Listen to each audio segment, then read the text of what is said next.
My family sold my dream car to support my sister, but their regret was instant. When I demanded full repayment, delivering my own perfect revenge. The Frankfurt deal was finally closed. 6 grueling days of negotiations, and I'd secured the European expansion my boss had been chasing for 2 years. My body ached from the 9-hour flight, but triumph pulsed through me as I steered my rental car toward my parents' suburban home. My suitcase waited in the trunk. I'd promised Mom I'd stop by before heading to my apartment, knowing she'd want to hear about my trip and probably force-feed me something homemade. The setting sun painted the familiar neighborhood in amber hues as I turned onto Maple Street. I pulled into the driveway, noticing Dad had finally trimmed the overgrown bushes flanking the garage. Little victories. My black pumps pinched as I stepped out, smoothing my charcoal pencil skirt. The flight had wrinkled my silk blouse, but I still looked every inch. The senior financial analyst who just landed a career-making deal. I smiled, fishing the garage remote from my purse. I'd stored my Challenger here while traveling, safer than street parking at my apartment complex. The familiar click as I pressed the button, the mechanical whir as the door lifted, then nothing but empty space where my car should be. No, I said, the words tumbling out as my stomach plummeted. The garage stretched before me, barren except for Dad's lawnmower and Mom's gardening supplies.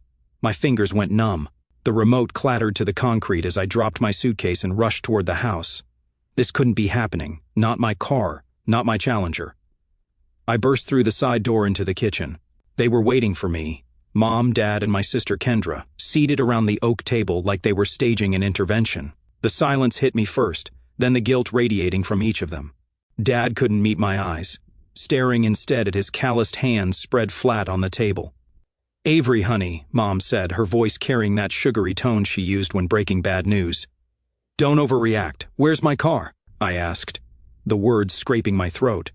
Kendra straightened her shoulders, confidence plastered on her face like one of her makeup tutorials. "It's just temporary, Av," she said. "I'll pay it all back." "Pay what back?" I asked, my voice dropping dangerously low. "Where is my Challenger?" Mom glanced at Dad, who still wouldn't look up. "We had to make a tough decision, sweetie," she said. "Kendra needed startup capital for her business, and we took it too. Cornerstone Pawn," Dad said, finally speaking, his voice rough. "Got $45,000 for it." The room tilted sideways. "You did what with my car?" I asked. "It's a loan against the car, not a sale," Kendra jumped in. "Once my cosmetics line launches, I'll pay it back with interest.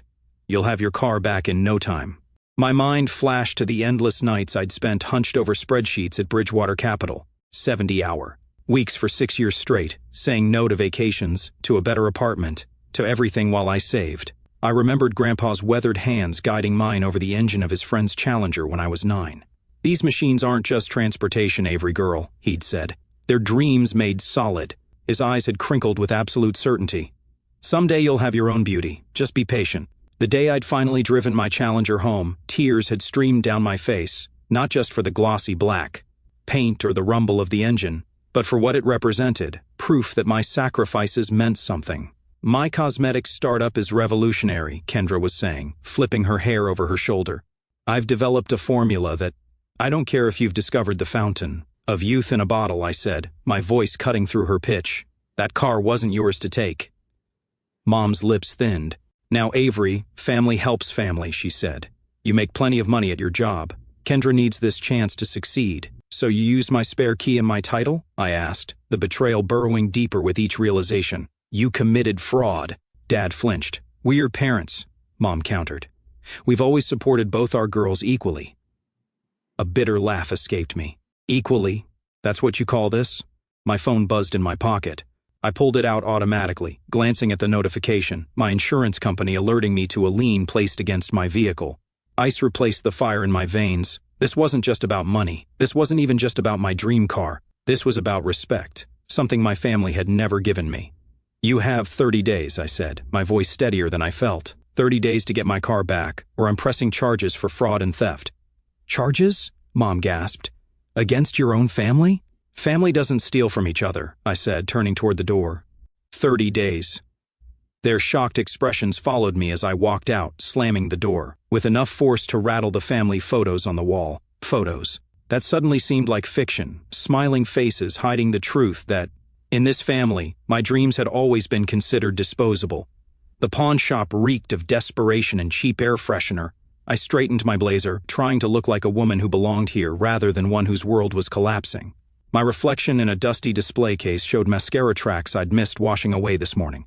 Miss Martin, the pawnbroker, Gordon, according to his name tag, said, sliding paperwork across the counter. His voice carried the practiced neutrality of someone who witnessed financial catastrophes daily.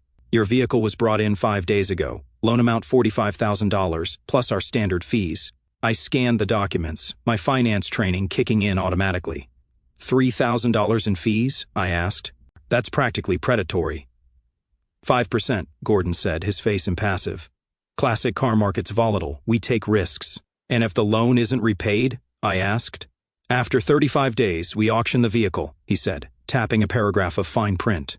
Full payment required by October 3rd, $48,000 total.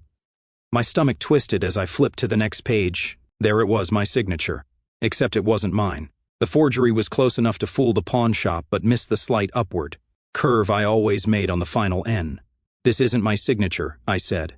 Gordon's expression shifted slightly. Ma'am, if you're suggesting fraud— I'm not suggesting, I interrupted. I'm stating. I pulled out my driver's license, then a recent work contract. Compare them. He studied the signatures, discomfort growing visible. I'll need to speak with my manager about this, he said. Please do, I replied. And while you're at it, pull the security footage from when this transaction happened. My voice sounded calmer than I felt. I was in Frankfurt, Germany. 20 minutes and one manager later, the reality settled like concrete in my chest. My parents had committed actual fraud. Criminal fraud.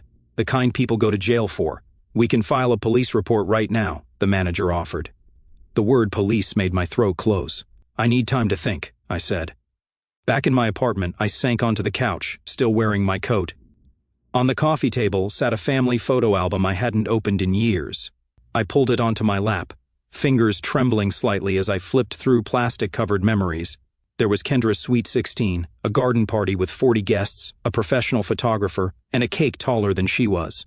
I turned the page to find nothing from my 16th birthday because I'd been working a part-time job at the mall, saving for college application fees. I flipped forward, Kendra's high school graduation, where Dad rented a limousine, my college graduation ceremony. Empty chairs where my parents should have been, their flight mysteriously canceled despite clear weather. They'd made it to Kendra's dance recital the very next day. Christmas 2018 stared back at me, Kendra standing beside a red Volkswagen with an enormous bow, while I clutched a department store sweater to my chest, smiling that tight smile that didn't reach my eyes. The pattern stretched across years, across milestones, across dreams, not just subtle favoritism, but consistent sacrifices, my sacrifices to elevate Kendra. My phone rang, startling me. Uncle Harvey's name lit up the screen. I just heard, he said, skipping hello. Your mother called, trying to spin it their way. And what way is that? I asked, suddenly exhausted. That you're overreacting. That family helps family, he said, his disgusted snort carrying through the phone. This isn't right, and you know it. I do know it, I said, tears threatening again. I just didn't think they'd go this far. What are you going to do? He asked. I don't know yet, I replied. After we hung up, Aunt Patricia called, Dad's sister, always the peacemaker. They were just trying to help Kendra succeed, she pleaded. Gerald feels terrible. Can't you find some compassion? The doorbell saved me from answering. It was Jessica from work, holding a bag from our favorite Thai place. I brought dinner, she said, taking in my red-rimmed eyes. You look like hell. I laughed for the first time in days. Thanks for the honesty, I said. Over spicy noodles, I told her everything. Her outrage felt like a balm, someone finally seeing the situation clearly. You know this is criminal, right? She asked, refilling my wine glass. They stole your car.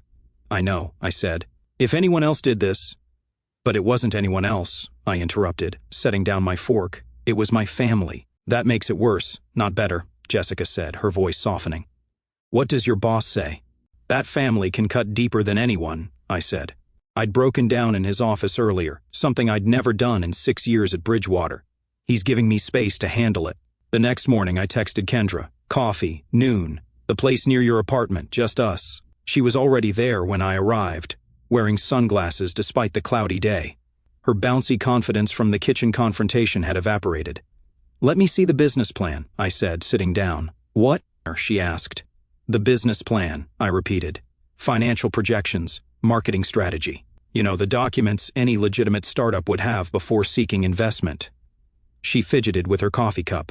It's more fluid than that, she said. Creative businesses. Stop, I said, holding up my hand. Show me what you have. Actual documents. What she pulled from her bag was a mood board of makeup looks, a list of potential product names, and crude sketches of packaging, no supplier contracts, no formulation specifics, no financial modeling. This is it? I asked, my voice dropping dangerously low. This is what you stole my car for? I just needed a chance to prove myself like you did, she said, her lower lip trembling. Everyone always talks about how successful you are, how responsible, how I should be more like you. I earned my chance, I said, each word deliberate. I didn't steal someone else's dream. Her shoulders slumped. I thought once the business took off, I could pay you back with interest, make everyone proud, she said. And now? I asked. The first shipment arrived yesterday, she said, removing her sunglasses to reveal puffy eyes. Half the containers were cracked. Customers are already complaining online. The formula separates after a few hours. Her voice cracked. Everything's falling apart. My phone buzzed with a text from Kendra. I looked up at her, confused, then back at my phone. I need more money to fix this. Just a little more. Please, Avery. I'm desperate. She was watching me read it, her expression pleading. I set my phone face down on the table. Not a penny more, I said. You fix this, or we all lose. Her face crumpled. I don't know how, she said. For one dangerous moment, I felt the old pull, the family. Expectation that I'd clean up the mess, fix the problem, be the responsible one. Then I remembered my empty garage and the forged signature.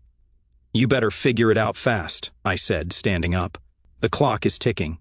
10 days after the garage revelation, Kendra's business lay in ruins. I tracked her failure while trying to focus on my own career, watching each disastrous update ping my phone like clockwork. Day 3, suppliers refusing further shipments after bounce payments. Day 5, refund demands flooding her social media. Day 7, business account frozen by the bank. Day 10, Kendra barricaded in her apartment, ignoring everyone's calls.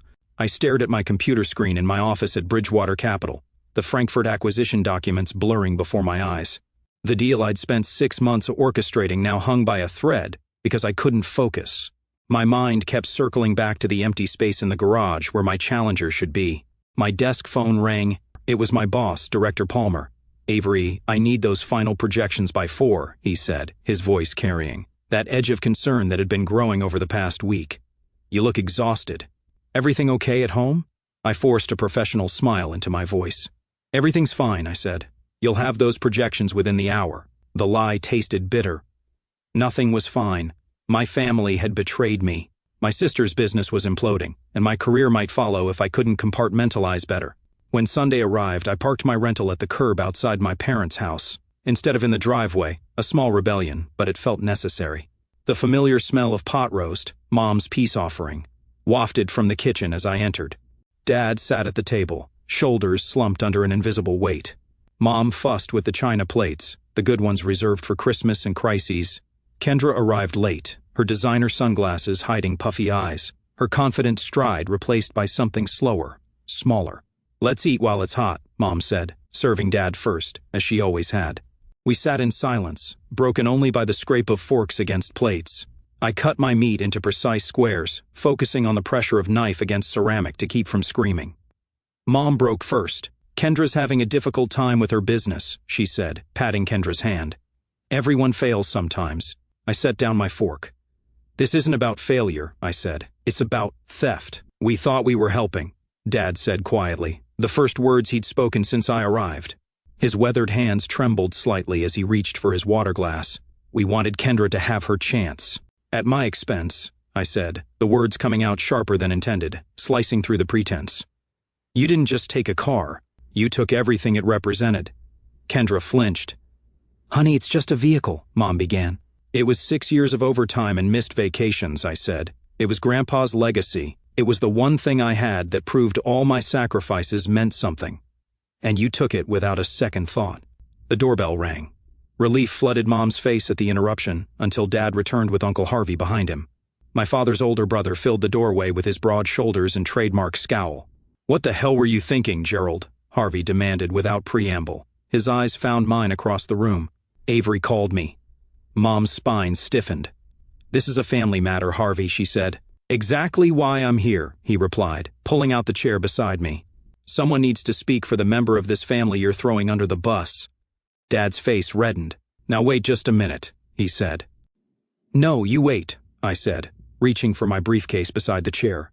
The leather felt cool against my fingertips as I extracted the folder I'd prepared yesterday.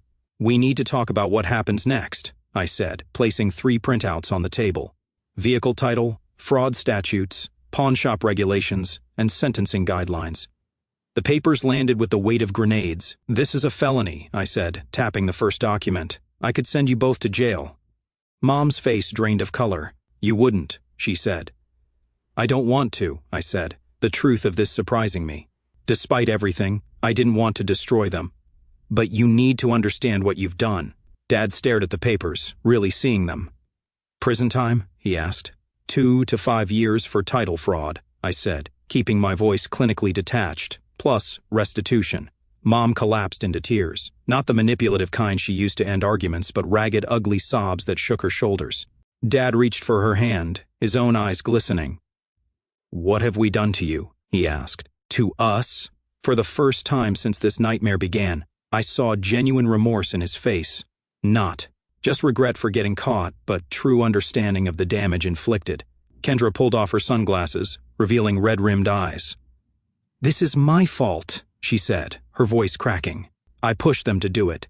I knew you'd never agree, so I convinced them it was temporary, that you'd understand once my business took off." She looked down at her manicured hands. "I never thought it would fall apart so fast." Uncle Harvey leaned forward. "So what's the plan?" he asked. "Because that pawn shop won't wait forever." 25 days, I confirmed. Then they auctioned the car. Mom dabbed at her eyes. "What can we do?" she asked. I pulled out a calculator. "We need to figure out what resources we have," I said. For the next hour, we assessed our options. Dad thought they could get a home equity line of credit for $30,000, but it would take 2 weeks to process. Kendra agreed to sell her BMW and empty her savings account, which might yield another $12,000. I reluctantly committed $6,000 from my emergency fund. Uncle Harvey watched this accounting with narrowed eyes. "I can loan you $5,000, he finally said, "but only because Avery shouldn't have to pay for this mess." The math was brutal. Even pooling everything, we were looking at 15 days before we could gather the full amount, and the pawn shop required an immediate deposit of $15,000 to halt the auction process. "I'll call tomorrow morning," Dad said, his voice steadier now. "See if they'll work with us on the timeline." When I left, the weight on my chest hadn't lifted, but something had shifted. The betrayal remained, but now there was a path forward. Difficult, uncertain, but visible. Back in my apartment, I sat on the edge of my bed, a framed photo in my hands, my grandfather, standing beside a gleaming black Challenger, his arm around 12-year-old me. The summer light caught on the chrome bumper and in his smiling eyes. "Cars are just metal and chrome, Avery girl," he'd told me once. "It's what they represent that matters." In the stillness of my apartment, I finally understood what he meant. This fight wasn't just about getting my car back. It was about demanding the respect I'd earned. It was about teaching my family that my dreams mattered as much as Kendra's. I picked up my phone and dialed my parents' number. Dad answered on the first ring. "I'll help," I told him, my voice steady. "But things will never be the same." The silence stretched between us, filled with everything we couldn't undo. "I know," he finally said. "We'll make this right, Avery, I promise." I ended the call without saying goodbye. Some promises came too late to be comforting, but I'd take action over words any day. Tomorrow, we'd start the fight to reclaim what was mine, not just a car, but my place in this family. Kendra stared at her reflection in the boutique's mirrored wall, fingering the delicate silk of her favorite Hermes scarf, her collection, once her pride, now laid across the counter for appraisal. The shop owner studied each piece through narrow glasses, her lips pursed in calculation. "I can offer $8,000 for the lot," she said, not looking up. Kendra swallowed hard. Those pieces had cost her over $15,000. But the pawn shop's deadline loomed larger than her pride. "Done," she whispered, watching as the woman wrote the check.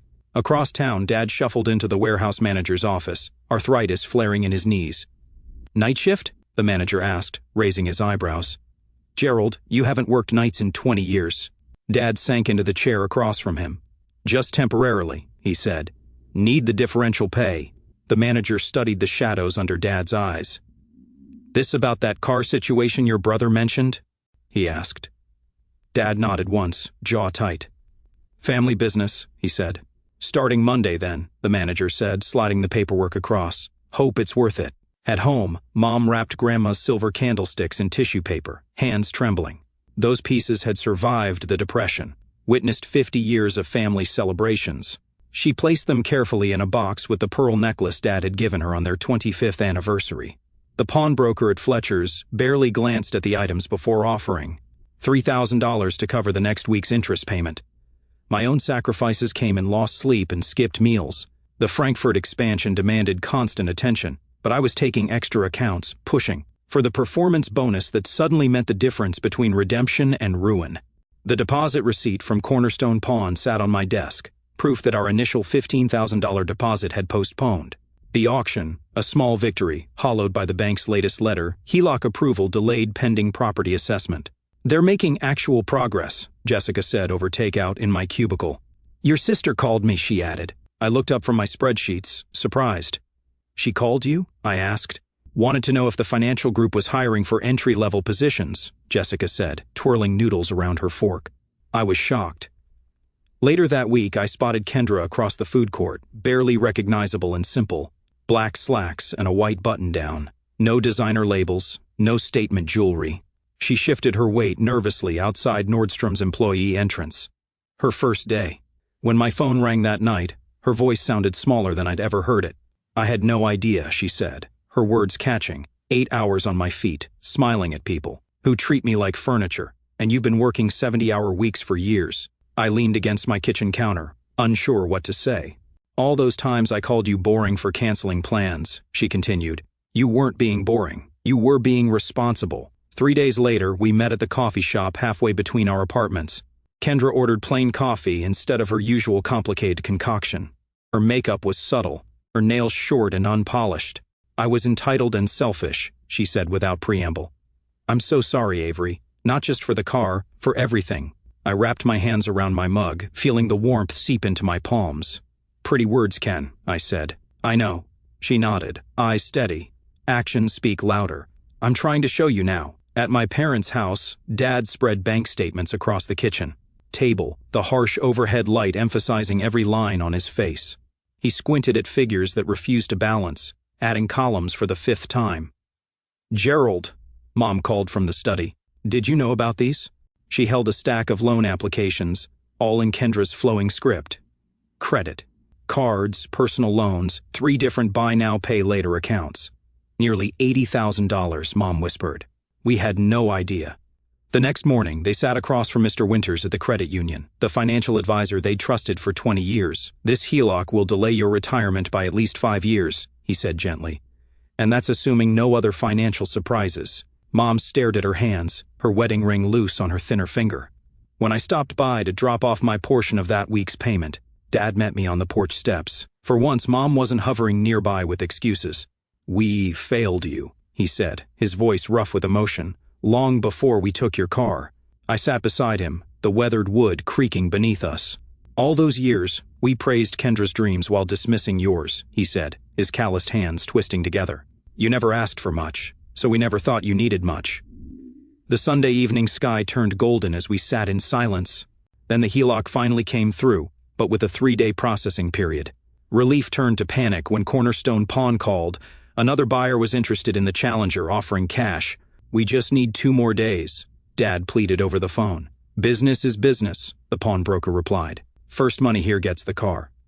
The next 36 hours blurred into frantic calculations and desperate phone calls. Kendra emptied her savings account. Mom sold her anniversary diamond earrings. I maxed out my emergency credit line, still $3,000 short. "It's not enough," Mom said, her voice hollow as we gathered around the kitchen table. "The deadline is tomorrow at noon." The doorbell rang and Uncle Harvey stood on the porch, checkbook in hand. "Family helps family," he said, echoing Mom's words from weeks ago, but with an entirely different meaning. The next morning, we all crowded into the bank, watching the digital clock tick toward noon as the manager processed the wire transfer. Dad's hand trembled as he signed the authorization. At 11:42, the confirmation appeared on the screen, payment received. For the first time in weeks, we breathed. The early morning sun caught on the chrome trim of my Challenger as I stood in front of Cornerstone Pawn, gripping the receipt in my sweaty palm. After 30 days of family sacrifices, arguments, and enough tears to fill the Colorado River, we'd scraped together the $48,000. Every penny accounted for. My throat tightened as I pushed through the glass door. The same pawnbroker who took my car sat behind the counter, eyebrows lifting in recognition. "Miss Martin," he said, sliding paperwork across the counter. "Here for your vehicle." I nodded, unable to trust my voice. My signature felt foreign as I scrawled it across each line, the pen trembling between my fingers. The broker counted the cashier's check twice before sliding over a folder containing my title and a set of keys. "All square," he said, but I barely heard him. My hands shook so badly I nearly dropped the keys, cold metal against my palm, the familiar weight I'd thought I might never feel again. Standing in the lot, I traced my fingers along the glossy black paint, feeling for imperfections, for evidence of mistreatment. The chrome trim caught sunlight, sending it back in blinding flashes. "They detailed it yesterday," the broker mentioned from behind me. "Policy before return." I didn't answer. This moment should have felt triumphant. Instead, it tasted like ash, victory hollowed out by betrayal. Grandpa's voice echoed in my memory. "Cars are just metal and chrome. It's what they represent that matters." What did this car represent now? Not just my hard work and sacrifice, but the knowledge that my family saw my dream as disposable. The engine rumbled to life with a familiar growl that vibrated through the seat. Tears streamed unchecked down my face as I pulled away from the pawn shop, each mile allowing another fragment of emotion to break loose. By the time I reached my apartment, my cheeks were soaked, mascara probably tracking dark rivers down my face. But my car was home. 3 days later, my phone buzzed with a text from Mom. "Sunday dinner? 5 p.m. Your father's grilling steaks. Cuidado." The invitation landed like a stone in my stomach. I considered declining, but typed back a simple, "I'll be there," instead. Some conversations couldn't happen over text. Sunday arrived with perfect spring weather. The Challenger's engine announced my arrival before I even turned into their driveway. Dad stood by the grill, spatula frozen mid-flip as I parked. Mom appeared in the doorway, worrying a dish towel between her hands. Dinner was an exercise in awkward silence, punctuated by requests to pass the potatoes or comments on the weather. Kendra picked at her food, eyes downcast. Nobody mentioned the elephant sitting at the table with us. Finally, Dad cleared his throat, setting down his fork with deliberate care. "Avery," he began, his voice formal as a stranger's. "I've prepared some things I'd like to say." He pulled a folded paper from his pocket, hands visibly trembling. "I betrayed your trust. I violated your property rights. I failed in my duty as your father to protect what matters to you." Each sentence sounded rehearsed but sincere, his eyes darting between the paper and my face. Mom reached across the table, tears spilling. "Please forgive us, sweetheart," she said. "We were wrong. So terribly wrong." Kendra straightened in her chair. "I've been working at Macy's for 3 weeks now," she said, pulling out a small notebook. "I've created a budget plan to pay back my portion. It'll take time, but every penny will be returned." They watched me, 3 faces tight with hope and fear. "Healing takes time," I said finally, setting my napkin beside my plate. "Trust isn't rebuilt overnight." The relief in the room was palpable, though no one smiled. They understood this wasn't forgiveness, just the willingness to try. 2 days later, I sat across from Rachel Holman, the lawyer whose card had been burning a hole in my wallet for a month. "You have a solid case for criminal charges," she said, glasses perched on her nose as she reviewed the documentation. "Title fraud, identity theft. Your parents could face serious consequences." I stared at the family photo on her desk. 3 generations, smiling in matching sweaters. "What are my other options?" I asked. "A formal repayment agreement, legally binding, but without criminal charges," Rachel said, leaning back. The next Sunday, we gathered around the dining room table again. Uncle Harvey sat beside me, his weathered hands steady as he watched my parents and Kendra sign the contracts. "Monthly payments for 2 years, I explained, my voice steadier than I felt. "With interest." Dad's hand shook as he signed, but his eyes met mine without flinching. "We'll honor this, Avery," he said. Every term. The power shift was unmistakable. For the first time in my life, my boundaries weren't just words to be dismissed. They were in black and white, legally binding. "I never wanted this kind of authority over you," I admitted later, as Harvey walked me to my car. "Sometimes respect has to be enforced before it can be freely given," he replied, squeezing my shoulder. The extended family reunion the following month became the stage for public reckoning. Aunt Patricia cornered me by the potato salad, wine glass tilting dangerously. "Everyone makes mistakes, dear," she said. "You've made your point. Time to let it go." Uncle Harvey materialized beside us, steady as an oak. "They need to own what they did, Patricia," he said. "No minimizing." The backyard fell silent as Kendra stepped forward, shoulders squared despite her trembling voice. "I manipulated my parents," she announced to the gathered family. "I played on their favoritism, but they chose to betray Avery. We're all accountable." Aunt Patricia's mouth opened and closed like a fish. Cousin Mike gave me a solemn nod of respect. Something shifted in the family dynamic, truth cutting through decades of enabling patterns. Later that week, I changed the garage door code at my parents' house. The symbolism wasn't lost on any of us as I installed a security system. On the Challenger, the small black box blinking beneath the dashboard. "Will you leave a spare key with us?" Mom asked as I prepared to leave. "Just in case of emergency?" I met her eyes, holding her gaze until understanding dawned. "No," I said simply, "I won't." She nodded, lips pressed together but accepting. The message required no further explanation. Some boundaries needed no words, just the clear, unmistakable sound of a line being drawn.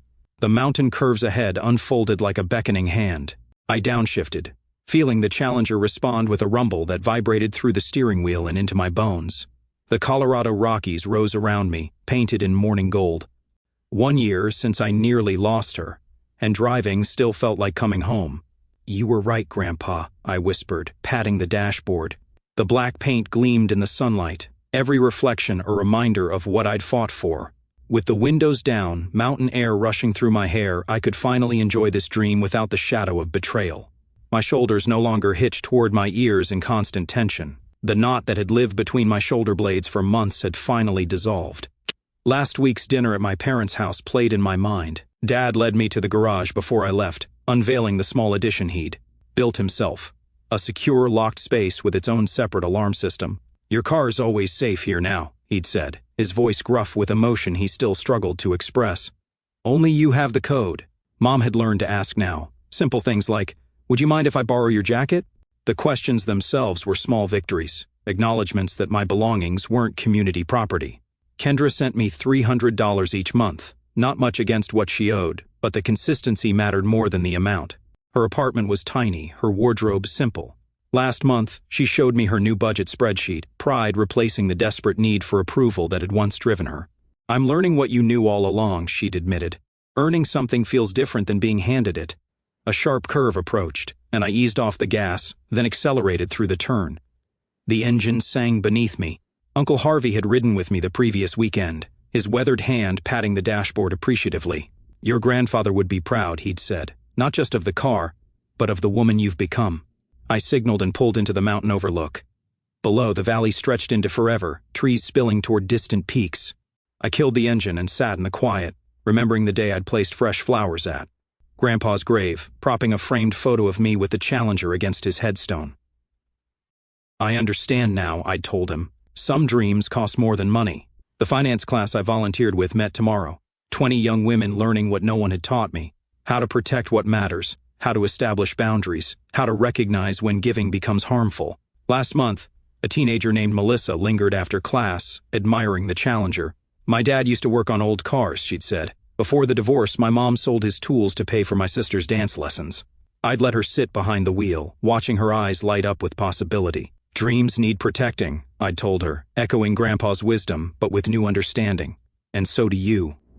The sun warmed my face as I started the engine again, the road curving ahead, possibilities unmarked by guilt or obligation.